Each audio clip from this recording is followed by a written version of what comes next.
మా latest videos కోసం మా ఈ తెలుగు న్యూస్ ఛానల్ సబ్స్క్రైబ్ చేసి గంట సింబల్ యాక్టివేట్ చేసుకోండి. రేపే చైత్ర అమావాస్య, గంధం అమావాస్య. ఇది శుక్రవారంతో కలిసి వస్తున్న అమావాస్య కాబట్టి దీనిని శుక్ర అమావాస్య అని పిలుస్తారు. మామూలుది కాదు, చాలా శక్తివంతమైనది కనుక ఈ అమావాస్య రోజున మందార ఆకుతో ఈ చిన్న పని చేస్తే చాలు, మీకు బంగారం, భూములు కొనుక్కునే అదృష్ట యోగాలు సిద్ధిస్తాయి. మీరు కోరినంత బంగారం కొనుక్కోగలుగుతారు. ఎందుకంటే మనిషి జీవితంలో ఆర్థిక స్థిరత్వం అనేది చాలా ముఖ్యం. అందులోనూ మన భారతీయులకు బంగారం మరియు భూమి అంటే కేవలం ఆస్తులు మాత్రమే కాదు, అవి ఒక సెంటిమెంట్, ఒక సామాజిక హోదా మరియు భవిష్యత్తుకు భరోసా. బంగారం ధర రోజు రోజుకు ఆకాశాన్ని తాకుతోంది. ఒకప్పుడు తులం బంగారం తక్కువ ధరకి వచ్చేది, కానీ ఇప్పుడు సామాన్యుడు తులం బంగారం కొనాలంటే ఎంతో కష్టపడాల్సి వస్తుంది. అలాగే భూమి కూడా. భూమిపుత్రుడు అని పిలువబడడం మన సంస్కృతిలో ఒక గొప్ప గౌరవం. సొంత ఇల్లుండాలి, కాస్తో కూస్తో సాగు భూమి ఉండాలి అనేది ప్రతి ఒక్కరి కల. ఈ రోజుల్లో భూమి విలువ బంగారం కంటే వేగంగా పెరుగుతోంది. అందుకే ప్రతి ఒక్కరూ తమ సంపాదనలో కొంత భాగాన్ని ఈ రెండు రూపాల్లో దాచుకోవాలని తపిస్తుంటారు. కానీ ఎన్ని ప్రయత్నాలు చేసినా చేతికి వచ్చిన డబ్బు వచ్చినట్లే వెళ్ళిపోతుంటే, అప్పుడ బాధలు వేధిస్తుంటే, కనీసం ఒక చిన్న ముక్కు పుడక కొనాలన్నా, గజం స్థలం కొనాలన్నా అడ్డంకులు ఎదురవుతుంటే వాటి వెనుక ఏదో ఒక దోషం కానీ లేదా లక్ష్మీ కటాక్షం లోపించడం కానీ ఉండవచ్చు. కానీ ఈ అమావాస్య రోజున మందార ఆకుతో చేసే ఈ పరిహారం మీ దరిద్రాన్ని పోగొట్టి ధన ప్రవాహాన్ని మీ వైపు తిప్పుతుంది. తద్వారా మీరు బంగారం మరియు భూములు కొనే స్థాయికి చేరుకుంటారు. కాబట్టి తప్పనిసరిగా అందరూ ఈ అమావాస్య రోజు మందార ఆకుతో ఈ పరిహారం చేసుకోండి. మరి అసలు ఈ అమావాస్య రోజున మందార ఆకుతో ఏం చేయాలి, ఆ పరిహారం ఏమిటి అనే విషయాన్ని ఇప్పుడు ఈ వీడియోలో అత్యంత వివరంగా తెలుసుకుందాం. ఫ్రెండ్స్, ఈ వీడియోను ఎక్కడా స్కిప్ చేయకుండా చివరి వరకు చూడండి. ఎందుకంటే మధ్యలో వదిలేస్తే ఈ పరిహారంలోని అసలు పరమార్థం మీకు అర్థం కాకపోవచ్చు. అలాగే వీడియోలోకి వెళ్లే ముందు కామెంట్ బాక్స్లో శ్రీమాత్రే నమః అని కామెంట్ చేయండి. ఇక ఆలస్యం చేయకుండా వీడియోలోకి వెళ్దాం. ఈ అమావాస్య రోజు ఒక గ్లాసులో లేదా చెంబులో నీళ్లు తీసుకుని ఆ నీటిలో చిటికెడు కుంకుమను కలిపి తర్వాత ఆ కుంకుమ నీటిని తీసుకెళ్ళి రావి చెట్టు మొదట్లో పోసేయండి. ఇలా ఈ అమావాస్య రోజు కుంకుమ నీటిని రావి చెట్టు మొదట్లో పోస్తే దోషాలు, కష్టాలు, బాధలు పోతాయి. ఈ అమావాస్య చాలా శక్తివంతమైంది కాబట్టి చక్కగా మీరు సూర్యోదయానికి ముందుగానే లేచి ఇంటిని, వాకిల్ని శుద్ధి చేసుకోవాలి. అలాగే గుమ్మం బయట కూడా చక్కగా నీటితో శుభ్రంగా కడుక్కుని ముగ్గు వేసుకోవాలి. ఇలాంటివి చేయడం వలన మనకు బాగా కలిసి వస్తుంది. చాలామంది అమావాస్య అంటే అదేదో చెడు, అది మనకి కీడును తెచ్చిపెడుతుంది, ఆ రోజున మనం అసలు ఏ పని కూడా చేసుకోకూడదు, పూజ చేయకూడదు, ఇలాంటివన్నీ కూడా అనుకుంటూ ఉంటారు. కానీ అదేమీ లేదు. మీరు ఈ అమావాస్య రోజున కూడా చక్కగా గుమ్మం బయట ఓడుచుకుని కల్యాపు చల్లుకుని ముగ్గులు వేసుకోవచ్చు. ఇలా చేసుకోవటం వల్ల లక్ష్మీదేవి మీ ఇంటి లోపలికి రావడానికి అవకాశం అనేది ఉంటుంది. మామూలుగా అమావాస్య అంటే పరిహారాలకు పెట్టింది పేరు. అమావాస్య తిథుల్లో మనకున్నటువంటి చెడును తీసేసుకోవడానికి మనం ఎలాంటి పరిహారాలు చేసినా రిజల్ట్ అనేది కొన్ని క్షణాల్లోనే వస్తుంది. ఎందుకంటే అమావాస్య గడియలు, అమావాస్య పవర్ అనేది అంత శక్తివంతంగా ఉంటుంది. మామూలు రోజుల్లో మనం ఎన్ని పరిహారాలు చేసినప్పటికీ వాటికి రిజల్ట్ రావడానికి కొంచెం ఆలస్యం అవుతుంది. కానీ అమావాస్య రోజుల్లో చేసేటటువంటి పరిహారాలకు రిజల్ట్ కొన్ని క్షణాల్లోనే లేదా కొన్ని నిమిషాల్లోనే వెంటనే వచ్చేస్తుంది. అందులోనూ ఈ అమావాస్య అంటే లక్ష్మీదేవికి ఎంతో ప్రీతి. ఇలాంటి అమావాస్య రోజు చేసే ఈ పరిహారం వల్ల 100% రిజల్ట్ అనేది ఖచ్చితంగా వస్తుంది. మందార ఆకు గురించి మనం మాట్లాడుకోవాలి అంటే ప్రకృతి ప్రసాదించిన అద్భుతమైన వనరులలో ఇది ఒకటి. ఆధ్యాత్మికంగా చూసినా, ఆయుర్వేద పరంగా చూసినా మందారకు ఉన్న ప్రాముఖ్యత అంత ఇంత కాదు. మందార చెట్టును మన పురాణాల్లో అభీష్ట ఫలప్రదాయిని అని వర్ణించారు. అంటే మనం కోరుకున్న కోరికలను తీర్చే శక్తి ఈ మొక్కకు ఉంది. మందార ఆకు పచ్చగా నిగనిగలాడుతూ ఉంటుంది. మందార ఆకు విశ్వంలోని సకల శక్తి తరంగాలను గ్రహించి వాటిని సానుకూల శక్తిగా మార్చి మనకు అందిస్తుంది. ముఖ్యంగా ఎరుపు రంగు మందార పువ్వులు గణపతికి, అమ్మవారికి ఎంతో ఇష్టమని మనందరికీ తెలుసు. అయితే పువ్వుల వెనుక ఉన్న ఆకు కూడా అంతే శక్తివంతమైనది. లక్ష్మీదేవికి మందార అంటే ఎంతో ప్రీతికరమైనది అని శాస్త్రాలు చెబుతున్నాయి. ఎక్కడైతే మందార చెట్టు ఉంటుందో అక్కడ దుష్ట శక్తులు దరిచేరవు. మందార ఆకులో లక్ష్మీ కటాక్షాన్ని ఆకర్షించే గుణం ఉంది. మన ఇంట్లో ఉండే ప్రతికూల శక్తిని అంటే నెగటివ్ ఎనర్జీని పీల్చుకుని సానుకూలతను నింపే అద్భుత శక్తి ఈ ఆకుకు ఉంది. మందార ఆకుకే కాదు, మందార చెట్టుకు కూడా ఎన్నో శక్తులుంటాయి. మందార చెట్టును ఎవరైతే ఇంటి దగ్గర పెంచుకుంటారో వారి ఇంట్లో ధన సమస్యలు ఎక్కువగా రావు. మందారలోని ప్రతి ఆకులో, కొమ్మలో ముక్కోటి దేవతలు కొలువై ఉంటారు. ముఖ్యంగా ఇంటి సింహద్వారం వద్ద ఎర్రని పూలు పూసే మందార మొక్క ఉంటే అది ఒక అద్భుతమైన నరదృష్టి నివారణగా పనిచేస్తుంది. సమాజంలో మనం ఎదుగుతున్నప్పుడు మనపై పడే కుళ్ళు, కుతంత్రాలు లేదా ఇతరుల నెగిటివ్ ఎనర్జీని ఈ మొక్క తన ఆకర్షణీయమైన పూల ద్వారా గ్రహించి నిర్వీర్యం చేస్తుంది. తద్వారా మీ ఇంటిని ఒక అదృశ్య రక్షణ కవచంలా కాపాడుతుంది. అలాగే మందార మొక్క ఉన్న ఇళ్లల్లో భార్యాభర్తల మధ్య అన్యోన్యత పెరిగి మనస్పర్ధలు తొలగిపోతాయి. అయితే రంగుల విషయంలో జాగ్రత్త వహించాలి. కేవలం ఎరుపు మరియు గాఢమైన పింక్ రంగు మందారాలను మాత్రమే ఇంటి ఆవరణలో పెంచడం అత్యంత శుభప్రదం. తెలుపు, పసుపు లేదా గంధం రంగు మందారాలను ఇంటి ముందు పెంచడం వల్ల అనారోగ్య సమస్యలు లేదా మానసిక అశాంతి కలిగే అవకాశం ఉంది. వాస్తుశాస్త్రం ప్రకారం మందార మొక్కను ఇంటికి తూర్పు లేదా ఉత్తర దిశలో నాటడం వల్ల సూర్యశక్తి పుష్కలంగా లభించి ఆత్మవిశ్వాసం పెరుగుతుంది. మొక్క ఎప్పుడూ పచ్చగా జీవకళతో ఉండేలా చూసుకోవాలి. ఒకవేళ మొక్క ఎండిపోతుంటే అది ఇంట్లో నెగిటివ్ ఎనర్జీ పెరుగుతోందని అర్థం. అటువంటప్పుడు వెంటనే కొత్త మొక్కను నాటుకోవాలి. ప్రతిరోజు ఉదయాన్నే వికసించిన ఎర్ర మందారాలను చూడటం వల్ల మెదడులోని ఒత్తిడి తగ్గి ప్రశాంతత లభిస్తుంది. ఇక ధనాన్ని ఆకర్షించడంలో మందార ఆకు ఒక అయస్కాంతంలా పనిచేస్తుంది. మీ జాతకంలో ఎన్ని దోషాలున్నా ఈ అమావాస్య నాడు చేసే పరిహారం వాటిని అణచివేస్తుంది. మందార ఆకుకున్న మరో గొప్ప గుణమేమిటంటే అది సహనాన్ని మరియు స్థిరత్వాన్ని ఇస్తుంది. బంగారం, భూమి వంటి స్థిరాస్తులు కొనాలంటే మనిషికి మానసిక స్థిరత్వం, సరైన నిర్ణయం తీసుకునే శక్తి ఉండాలి. ఆ శక్తిని ఈ ఆకు మనకు ప్రసాదిస్తుంది. లక్ష్మీదేవి చంచలమైనది అంటారు, కానీ మందార ఆకుతో చేసే పూజ వల్ల ఆ లక్ష్మి మీ ఇంట్లో స్థిరంగా నివాసం ఉంటుంది. అందుకే దీనిని ధన ఆకర్షణ పత్రం అని కూడా పిలవవచ్చు. మందార ఆకులోని 5 ఈనెలు పంచభూతాలకు ప్రతీకగా చెబుతారు. ఈ పంచభూతాల ఆశీస్సులు ఉంటేనే మనం భూమిని కానీ బంగారాన్ని కానీ సంపాదించగలం. ప్రకృతిలోని ఈ అద్భుత శక్తిని మనం సరైన సమయంలో అంటే ఈ అమావాస్య వంటి పర్వదినాన ఉపయోగించుకుంటే ఫలితం రెట్టింపు అవుతుంది. కష్టపడటం మనవంతైతే ఆ కష్టానికి దైవబలాన్ని తోడు చేయడం ఇలాంటి పరిహారాల వంతు. మందార ఆకును కేవలం ఒక ఆకుగా చూడకండి, అది మీ దరిద్రాన్ని పారద్రోలే ఒక దివ్యమైన ఆయుధం. మీ కోరికలు ఎంత పెద్దవైనా ఆ కోరికల భారాన్ని మోసి వాటిని దేవతలకు చేరవేసే వాహికగా ఈ ఆకు పనిచేస్తుంది. అందుకే ఈ పరిహారంలో మందార ఆకును ప్రధానంగా ఎంచుకోవడం జరిగింది.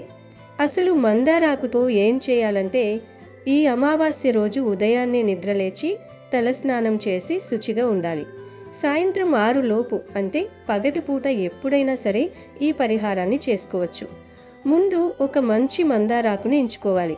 ఆ ఆకు ఎక్కడా చిరిగిపోయి ఉండకూడదు, రంధ్రాలు ఉండకూడదు మరియు వాడిపోయి ఉండకూడదు. పచ్చగా ఆరోగ్యంగా ఉన్న ఒక ఆకును చెట్టు నుండి కోసేటప్పుడు ఆ చెట్టుకు నమస్కరించి మీ కోరికను మనసులో అనుకుని కోయండి. ఆ తర్వాత ఆ ఆకును శుభ్రమైన నీటితో కడిగి తుడిచి మీ పూజ గదిలోకి తీసుకువెళ్ళండి. పూజ గదిలో దేవుడి పటాల ముందు ఒక పీటపై లేదా నేరుగా దేవుడి ముందే ఈ ఆకును ఉంచాలి. ఆకు చివరి భాగం మీ వైపు ఉండేలా చూసుకోండి. ఇప్పుడు ఆ మందారాకుకు 3 చోట్ల కుంకుమ బొట్లు పెట్టాలి. ఈ 3 బొట్లు త్రిమూర్తులకు లేదా త్రిశక్తి స్వరూపాలకు ప్రతీక. ఆ తర్వాత ఆ ఆకు మధ్యలో 1 స్పూన్ పెసరపప్పును వేయాలి. పెసరపప్పు ఎందుకు అంటే ఈ పప్పు మన జాతకంలో దోషాలను తొలగిస్తుంది, బంగారం, భూములు కొనగలిగే శక్తినిస్తుంది. ఆ పెసరపప్పు పైన ఒక చిన్న బెల్లం ముక్కను ఉంచాలి.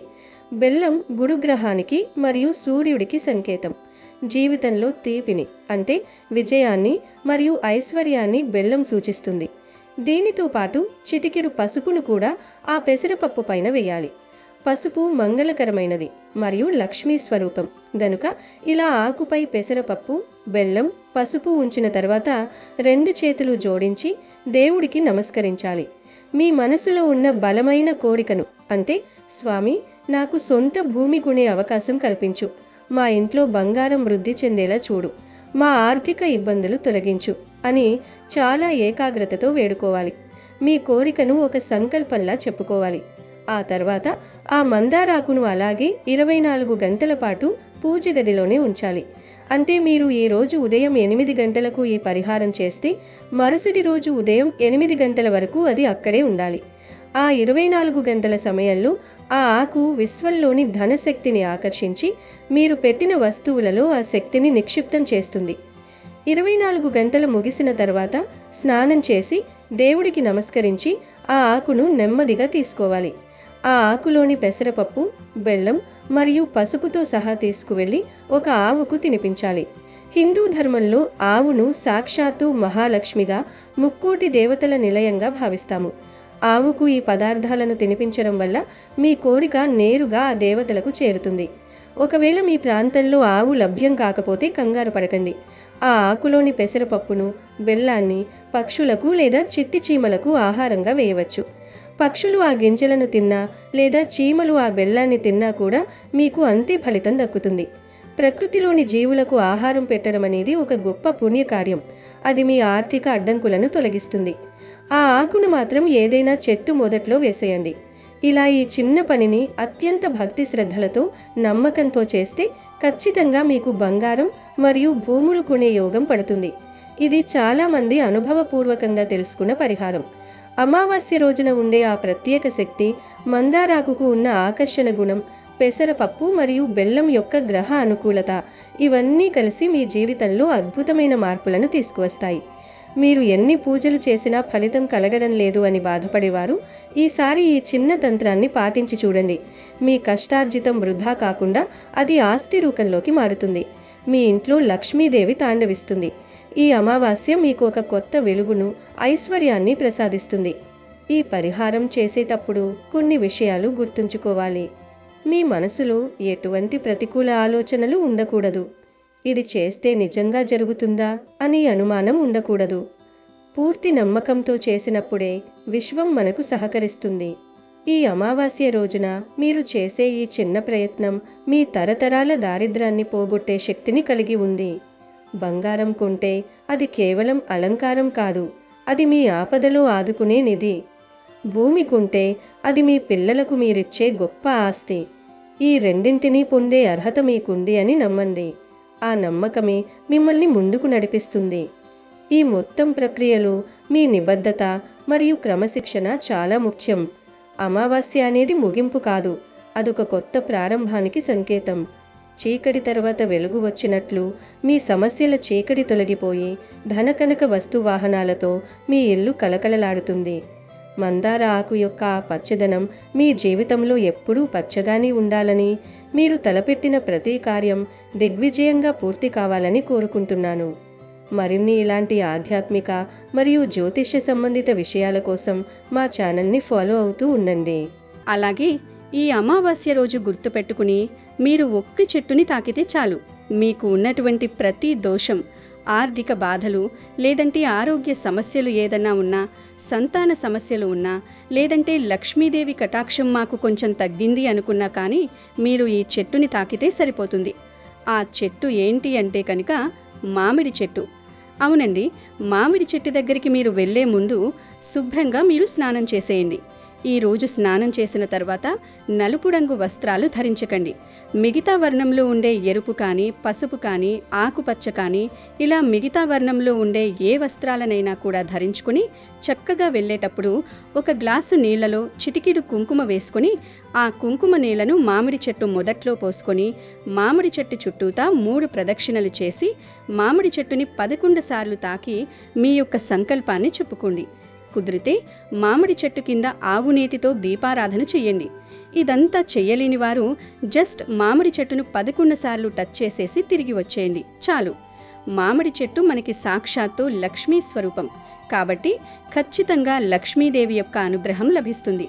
కాబట్టి ఖచ్చితంగా రేపు మామిడి చెట్టును తాకండి, చాలా మంచి జరుగుతుంది. ముఖ్యంగా మీ ఇంట్లో ఉన్న చిన్నపిల్లలకు ఈ అమావాస్య నాడు నల్లదారాన్ని మొలతాడుగా కట్టండి. అనారోగ్య సమస్యలు, నరదిష్టి సమస్యలు తొలగి మీ పిల్లల ఆయుష్షు పెరుగుతుంది. ఇక ఈ అమావాస్య రోజు ఏ కూర వండకూడదు, ఏ కూర వండాలి అనే విషయానికి వస్తే ఇంట్లో ఆడవాళ్ళు సహజంగా ఇలాంటి ముఖ్యమైన పర్వదినాలలో నాన్ వెజ్ ఒక్కటి తినకూడదు అని చెప్పి అనుకుంటూ ఉంటారు. కానీ నాన్ వెజ్తో పాటుగా కొన్ని రకాలైనటువంటి కూరగాయలు కూడా తినకూడదు అని చెప్పి చాలామందికి తెలియదు. మీరు ఎన్ని పూజలు చేసినా కూడా ఈ చిన్న చిన్న తప్పులు, పొరపాట్లు చేయడం వల్ల మీరు చేసినటువంటి పూజకు ప్రతిఫలం అనేది దక్కకుండా పోతుంది. కాబట్టి ఇంట్లో ప్రతి ఒక్కరూ కూడా, ముఖ్యంగా ఆడవారు తెలుసుకోవాలి ఏ కూర వండకూడదు అని చెప్పి. ఈ అమావాస్య రోజు ప్రత్యేకంగా వంకాయ అనేది నిషిద్ధం. వంకాయ అనేది ఎట్టి పరిస్థితులలో ఈరోజు వండుకోకూడదు. అలాగే నాన్ వెజ్ అనేది ఎట్టి పరిస్థితులలో వండుకోకూడదు, తినకూడదు, ఇంటికి కూడా తెచ్చుకోకూడదు. తర్వాత వచ్చేసి కాలీఫ్లవర్. మనం కాలీఫ్లవర్ గోబీ మంచూరియా అని చెప్పి, లేదంటే కాలీఫ్లవర్ పకోడీ అని చెప్పి పిల్లలకి ఇష్టం అని చెప్పి, అలాగే హెల్త్కి కూడా మంచిదని చెప్పి వండుతూ ఉంటారు. కానీ ఈ అమావాస్య రోజు దీన్ని మాత్రం వదిలిపెట్టేసేయండి. తర్వాత వచ్చేసి క్యారెట్ ఆరోగ్యానికి కానీ కళ్ళకి కానీ చాలా మంచిది. కానీ క్యారెట్ అనేది ఈ ఒక్క అమావాస్య రోజు వండుకోకూడదు. తర్వాత కాకరకాయ మనకి ఆరోగ్యానికి, ఇంకా షుగర్ ఉన్న వాళ్ళకి చాలా మంచిది. కానీ ఈ ఒక్క రోజు తినకూడదు. తర్వాత వచ్చేసేసి కోడిగుడ్డు. మనకి కోడిగుడ్డు అనేది వెజ్ అని, మంచిదని, ప్రోటీన్స్ ఎక్కువగా ఉంటాయని ప్రతి ఒక్కరూ కూడా ఈ మధ్య తింటున్నారు. కోడిగుడ్డు ప్రోటీనే, కానీ ఈ అమావాస్య రోజు మాత్రం తినకూడదు. అలాగే ములక్కాయ అనేది ఈరోజు ఎట్టి పరిస్థితులలో కూడా ఇంటికి తెచ్చుకోవడం కానీ, వండుకోవడం కానీ, తినడం కానీ చేయకూడదు. ములక్కాయ ఆరోగ్యానికి చాలా మంచిది, అనేక రకాలైన పోషక విలువలతోటి ఉంటుంది. కానీ ఈ ఒక్క రోజు మాత్రం ములక్కాయ తినకూడదు. తర్వాత వచ్చేసి క్యాబేజ్ అన్నమాట. క్యాబేజీ చాలామంది కూడా ఆరోగ్యానికి మంచిదని చెప్పి, పోషకాలు ఎక్కువ ఉంటాయని చెప్పి తింటారు. కానీ ఒక్కరోజు వద్దండి. తర్వాత వచ్చేసి బూడిద గుమ్మడికాయ. ఇప్పుడు ఆరోగ్యరీత్యా ప్రతి ఒక్కరు కూడా బూడిద గుమ్మడికాయ వెయిట్ లాస్ అవ్వడానికి జ్యూస్ రూపంలో తాగుతూ ఉన్నారు. విడి రోజుల్లో తాగొచ్చు, కానీ అమావాస్య రోజు మాత్రం బూడిద గుమ్మడికాయ కానీ, లేదంటే తీపి గుమ్మడికాయ కానీ ఇంటికి తెచ్చుకోవడం, వండుకోవడం, తినడం చేయకూడదు. అమావాస్య రోజు బూడిద గుమ్మడికాయ కట్టుకోవాలి అంటే దానికి ముందు రోజు తెచ్చుకోండి, కానీ అమావాస్య రోజు తెచ్చుకోవడం అంత మంచిది కాదు. తరువాత వచ్చేసి సొరకాయ కూడా ఈరోజు ఎట్టి పరిస్థితులలో కూడా ఇంటికి తెచ్చుకోవడం కానీ, వండుకోవడం కానీ, తినడం కానీ చేయకూడదు. తరువాత పొట్లకాయ మనకి పాము ఆకారంలో పొడవుగా ఉంటుంది. మనకి ముఖ్యమైన పర్వదినాలలో ఇలాంటి అమావాస్య అప్పుడు పొట్లకాయ కూడా ఎట్టి పరిస్థితులలో ఇంటికి తెచ్చుకోవడం, వండుకోవడం, తినడం అనేది చేయకూడదు. తర్వాత వచ్చేసి గోరు చిక్కుడు కానీ, విత్తనాల చిక్కుడు కానీ ఈ అమావాస్య రోజు ఇంటికి తెచ్చుకోవడం కానీ, వండుకోవడం కానీ, తినడం కానీ చేయకూడదు. చాలామంది పీచు పదార్థం, ఫైబర్ కంటెంట్ ఎక్కువగా ఉంటుంది అని చెప్పి గోరు చిక్కుడు తింటారు. విడిగా మంచిదే, కానీ అమావాస్య రోజు మాత్రం చిక్కుడు వద్దు. మరి ఈ అమావాస్య రోజు ఇన్ని తినకూడదు అని చెప్పారు కదా, మరి ఏం తినాలి అని చాలామంది అడుగుతారు. వీటిని మినహాయించి మిగిలిన కూరలు తినొచ్చు. అంటే పప్పు, సాంబార్లో కూడా కాస్త దోసకాయ వేసుకుని, కొంచెం 2 టమాటాలు కోసుకుని సాంబార్ పప్పు వేసుకుని కాచుకోవచ్చు. ఇలా వీటిని మినహాయించి ఒక్కరోజు ఏదో ఒక కూర వండుకోవడానికి ట్రై చేయండి. ఈ నియమాలు పాటిస్తే ఆ లక్ష్మీదేవి కటాక్షం తప్పకుండా మీపై ఉంటుంది. ఈ అమావాస్య రోజున మీకు ఎక్కడైనా గోవు కనిపిస్తే వెంటనే ఆ గోమాత దగ్గరకు వెళ్ళి భక్తితో నమస్కరించుకోండి. ఆ తర్వాత గోధుమ పిండిలో కొంచెం బెల్లం కలిపి ఉండలుగా చేసి ఆ గోధుమ పిండి ఉండలను ఆవుకు తినిపించాలి. గోధుమలు సూర్య భగవానుడికి సంకేతం, బెల్లం లక్ష్మీ కటాక్షానికి చిహ్నం. ఒకవేళ మీ ఇంట్లో గోధుమ పిండి అందుబాటులో లేకపోతే బియ్యం పిండిలో బెల్లం కలిపి కూడా పెట్టవచ్చు.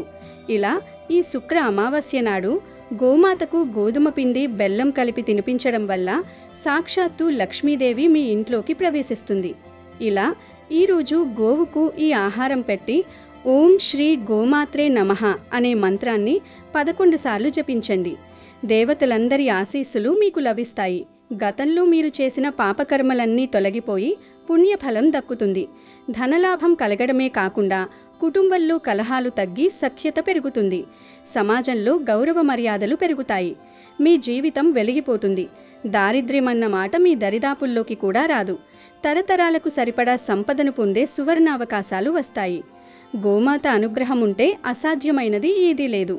మీరు చేసే ఈ చిన్న సేవ మీ జాతకాన్ని తిరగరాస్తుంది, రాజభోగాలను కల్పిస్తుంది.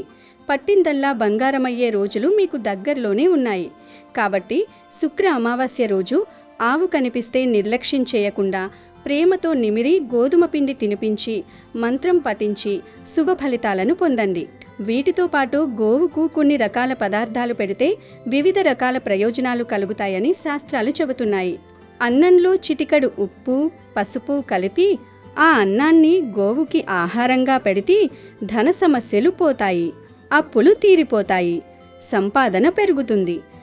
నానబెట్టిన శనగలని గోవుకు ఆహారంగా పెట్టడం వల్ల మనలో ఆధ్యాత్మిక చింతన ఏర్పడుతుంది. ఉడికించిన ఆలుగడ్డలను గోవుకు ఆహారంగా పెట్టడం వల్ల నరఘోష పోతుంది. అలాగే ఆవుకు క్యారెట్ ఆహారంగా పెట్టడం వల్ల వ్యాపార అభివృద్ధి చెందుతుంది. బీట్రూట్, పాలకూరను కలిపి గోవుకు ఆహారంగా పెట్టడం వల్ల ఐశ్వర్యం కలుగుతుంది. గోవుకు దోసకాయను ఆహారంగా పెట్టడం వల్ల శత్రువులు మిత్రులు అవుతారు. టమాటాను ఆహారంగా పెట్టడం వల్ల వివాహ ప్రాప్తి కలుగుతుంది. గోవుకు వంకాయను ఆహారంగా పెట్టడం వల్ల సంతాన ప్రాప్తి కలుగుతుంది. గోవుకు అరటిపళ్ళు ఆహారంగా పెట్టడం వల్ల ఉన్నత పదవులు కలుగుతాయి. బెండకాయను పెట్టడం వల్ల మనోధైర్యం కలుగుతుంది. దొండకాయను గోవుకు పెట్టడం వల్ల మనోవ్యాధి తొలగిపోతుంది. గోమాతకు నానబెట్టిన మినుములు పెడితే ఆత్మవిశ్వాసం లభిస్తుంది. గోమాతకు నానబెట్టిన కందులు పెడితే కోపం తగ్గుతుంది. తోటకూర, బెల్లం కలిపి గోమాతకు పెట్టినా మానసిక ప్రశాంతతను పొందవచ్చు. నానబెట్టిన బొబ్బట్లను గోమాతకు పెడితే ధనాభివృద్ధి జరుగుతుంది. ఎప్పుడైనా సరే గోమాత కనిపిస్తే ఆ గోమాతకు నానబెట్టిన ఉలవలు పెడితే వృత్తిలో నిలకడ లభిస్తుంది. అమెజాన్లో బెస్ట్ డిస్కౌంట్స్ కోసం వీడియో డిస్క్రిప్షన్లో లింకు ఉంది, చూడండి. అలాగే మా టెలిగ్రామ్ ఛానల్ సబ్స్క్రైబ్ చేసుకోండి.